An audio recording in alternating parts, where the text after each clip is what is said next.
फडणवीस साहेबांचे आमचे संबंध चांगले आहेत, कालही होते आणि आजही आहेत. काही माणसं साहेबांना उठवायला जात होती, झोपवायला जात होती, खिशात अंगारा घेऊन फिरत होती. थोडी मोहिनी पडली होती. पक्षाच्या सर्वच वरिष्ठ मंडळींना सांगत होतो की काय घडतंय. आणि जनतेने लोकसभेलाही दाखवून दिलं महाराष्ट्राला आणि विधानसभेलाही दाखवून दिलं. दुसरी एक टीक आहे, त्याच्याबद्दल मला तुमचं उत्तर पाहिजे होतं.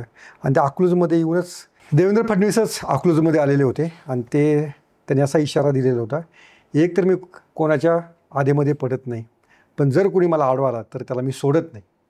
आणि ते इशारा तो मोहिते पाटलांनाच होता. तर खरंच त्यांनी तो इशारा पूर्ण केला आहे? नाही, बिलकुल नाही. फडणवीस साहेबांचे आमचे संबंध चांगले आहेत, कालही होते आणि आजही आहेत.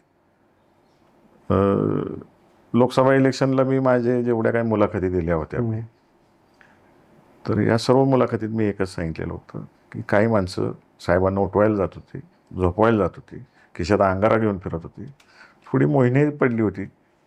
कारण आता सगळं चित्रच लक्षात आलं, जे आम्ही वारंवार पक्षाच्या सर्वच वरिष्ठ मंडळींना सांगत होतो की काय घडतंय.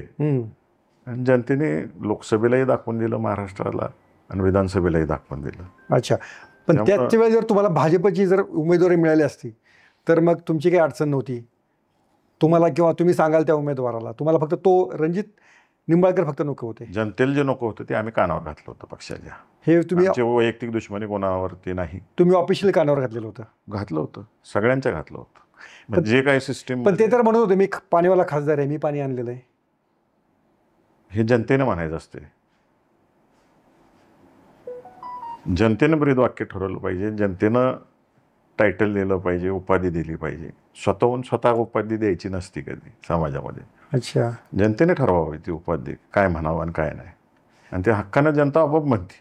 जनतेवर लादलं तर ते स्वीकारत नाही आणि अलीकडे तर अवघड आहे स्वीकारणं जनतेनं. अच्छा, पण त्यांची तक्रार किंवा त्यांच्या कार्यकर्ते तक्रार अशी आहे की मोहिते पाटलांच्या बंगल्यावरती आम्ही पाणी भरत नाही म्हणून मोहिते पाटलांचा आम्हाला विरोध आहे. हा कसं आहे, आपलं कार्यकर्तृत्व लपवण्यासाठी कोणाला तर दोष द्यायला लागते.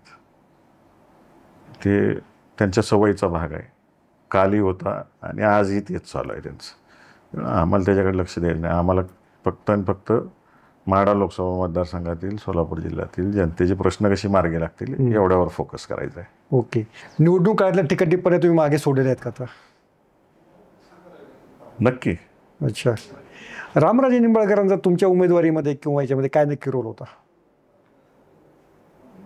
कसं आहे, आम्ही सत्तेत होतो, रामराजे साहेब पण सत्तेत होते आणि आमच्या भावना आम्ही आमच्या पक्षाच्या वरिष्ठांना कळवल्या होत्या. बरं, ते ऐकणं जरुरीच होतं आणि त्याचे परिणाम लोकसभेला दिसून आले, विधानसभेला पण दिसून आले. ओके, पण आता जे सोलापूरचे जे पालकमंत्री आहेत जयकुमार गोरे, हे माजी खासदार काय निंबाळकरांचे अतिशय जवळचे समजले जातात.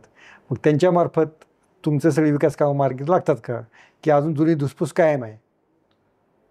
दुस्ती वेगळी आहे, राजकारण वेगळं आहे आणि राज्याचं मंत्रिपद वेगळं आहे. बरं. आणि जयकुमार गोरे साहेब सोलापूर जिल्ह्याचे पालकमंत्री आहेत. आजपर्यंत मला कुठला वाईट अनुभव आलेला नाही.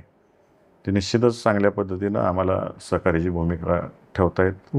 ॲज अ मंत्री म्हणून सगळ्या गोष्टी ऐकून घेत आहेत. बरं, प्रश्न मार्गी लावत आहेत.